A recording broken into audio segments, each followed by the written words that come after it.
राधे राधे, जय माता दी। चैत्र नवरात्रों की आप सभी को ढेर सारी शुभकामनाएं। आज हम इस वीडियो में बताएंगे कि चैत्र नवरात्रों में शाम के समय में पूजा कैसे करें, माता रानी को क्या भोग अर्पित करें, अष्टमी नवमी कब है, अष्टमी नवमी की पूजा हमें कैसे करनी है और प्रथम नवरात्रि के दिन जो हमने माता रानी को पान, सुपारी, लौंग, इलायची जो अर्पित की थी उसका हमें क्या करना चाहिए, सारी जानकारी वीडियो में लेकर के आई हूँ। अगर आपको वीडियो पसंद आए तो लाइक शेयर जरूर से कीजिएगा। चैनल पर पहली बार आए हैं तो प्लीज चैनल को सब्सक्राइब जरूर से कर लीजिएगा। देखिए, इस बार के नवरात्रि सभी भक्तों के लिए बहुत ही शुभ और मंगलकारी है। इस बार माता रानी का जो आगमन हुआ है ना, वो हाथी पर हुआ है। देखिए, जिस दिन से भी नवरात्रों की शुरुआत होती है उसी दिन से माता की सवारी क्या है ये निश्चित हो जाता है।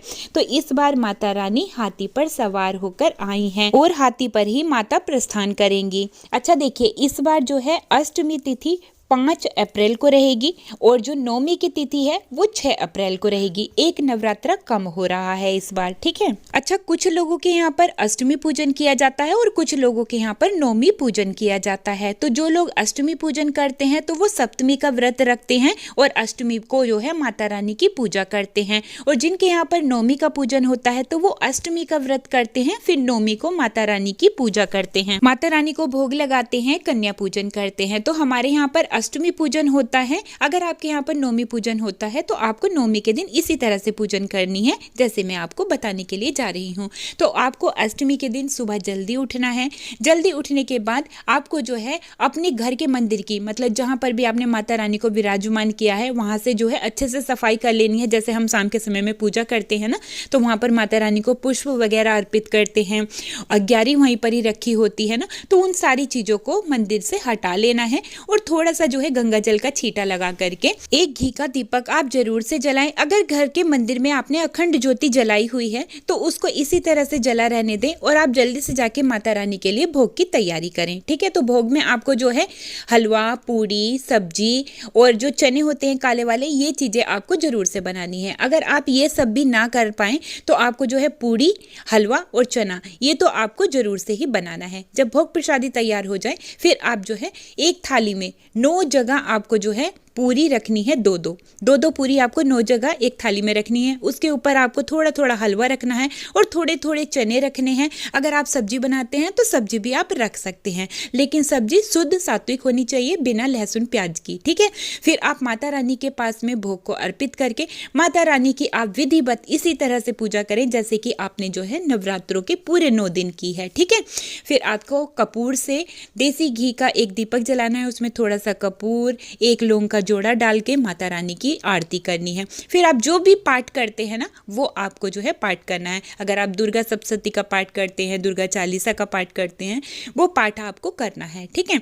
उसको करने के बाद में आपको अग्यारी जरूर से करनी है और अग्यारी में जो भी प्रसाद आपने माता रानी को भोग स्वरूप लगाया है उसमें से आपको थोड़ा थोड़ा सा प्रसाद जो है अग्यारी में जरूर से रखना है, ठीक है। देखिए, ऐसा कहा जाता है कि अग्नि देवी देवताओं का मुख होता है, तो जो भी भोग प्रसादी हम अग्नि में चढ़ाते हैं ना तो वो सीधा देवी देवताओं तक पहुंच जाता है और उससे जो है देवी देवता बहुत अधिक प्रसन्न हो जाते हैं और अपना ढेर सारा आशीर्वाद हमें देते हैं। तो इसीलिए 9 दिन की जब हम पूजा करते हैं, सुबह और शाम के समय में जब हम अग्यारी करते हैं तो अग्यारी में हम कुछ भोग प्रसादी जरूर से ही चढ़ाते हैं। अच्छा, जो हमने पहले दिन की पूजा में एक लौंग, सुपारी और हरी इलायची और पान का पत्ता जो हमने माता रानी को अर्पित किया था वो भी आप जो है इस अग्यारी में अर्पित कर सकते हैं, ठीक है। अग्यारी में आप जो है उसको अर्पित करें और उसके ऊपर आप थोड़ा सा घी, कपूर जरूर से डालें जिससे कि जो वो पान का पत्ता है ना वो अच्छे से जल जाए, ठीक है। और आप इसको प्रसाद के रूप में पा भी सकते हैं, ठीक है। आप अपने परिवार के बच्चों को भी इस जो है पान को दे सकते हैं, आप खुद भी पा सकते हैं,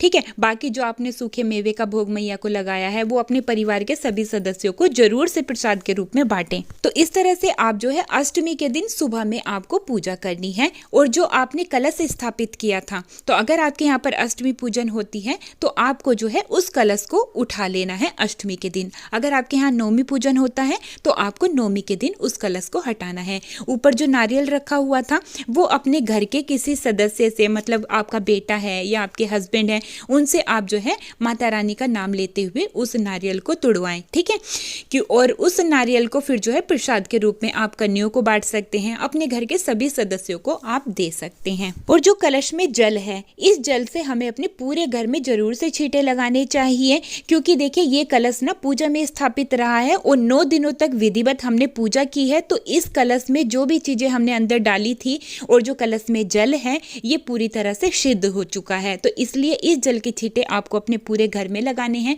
अपने घर की रसोई में इस जल के छींटे जरूर से लगाएं और बाद में आप जो है किसी पौधे में इस जल को चढ़ा सकते हैं।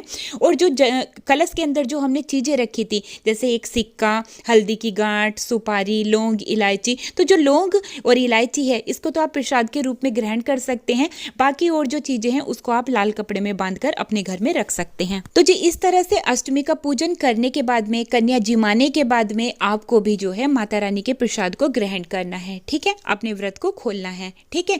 अगर आपके यहाँ पर अष्टमी पूजन होती है तो आपको अष्टमी के दिन व्रत खोलना है। आप 9 दिन के बाद भी जो है इस व्रत को खोल सकते हैं, मतलब कि दसवीं के दिन। जैसे कई लोग क्या करते हैं ना, पूरे 9 दिन नवरात्रि व्रत करते हैं और दसवीं के दिन अपने व्रत को खोलते हैं। तो ये आपके ऊपर है, आप जैसे करना चाहे वैसे कर सकते हैं।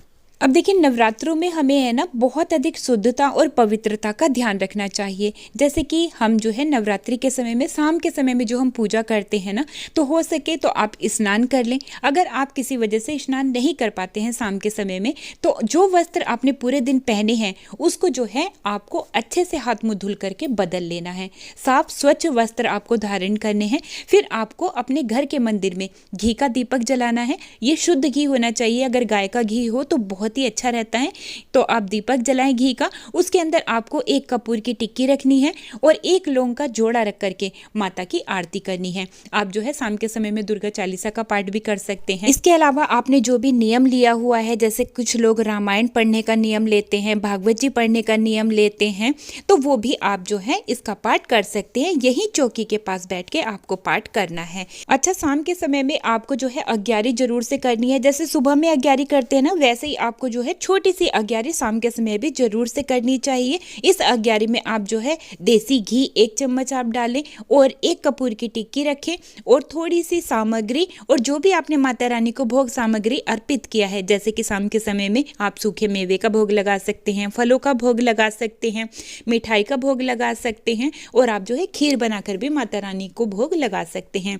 तो जो भी आपने माता रानी के लिए भोग सामग्री निकाली है उसमें से थोड़ा सा जो है आपको निकालना है भोग, और आपको जो है इस अग्यारी में भोग को रखना है और फिर इसको आपको अपने पूरे घर में जरूर से दिखाना चाहिए। ऐसा करने से हमारे घर में जो भी नकारात्मक ऊर्जा रहती है ना, वो सभी समाप्त हो जाती है और सकारात्मक ऊर्जा बढ़ने लगती है। इससे हमारा पूजा पाठ में भी बहुत अधिक मन लगने लगता है। नवरात्रों के 9 दिन हमें सुबह और शाम के समय में अग्यारी जरूर से करनी चाहिए और अपने पूरे घर में जरूर से दिखानी चाहिए। देखिए नवरात्रों में ना हमें नाम जाप, मंत्र जाप जरूर से करना चाहिए। माता के कौन से मंत्र का जाप हमें करना चाहिए, ये वीडियो मैंने पहले ही चैनल पर डाला हुआ है। अगर आपने नहीं देखा है तो आप जाकर देख भी सकते हैं।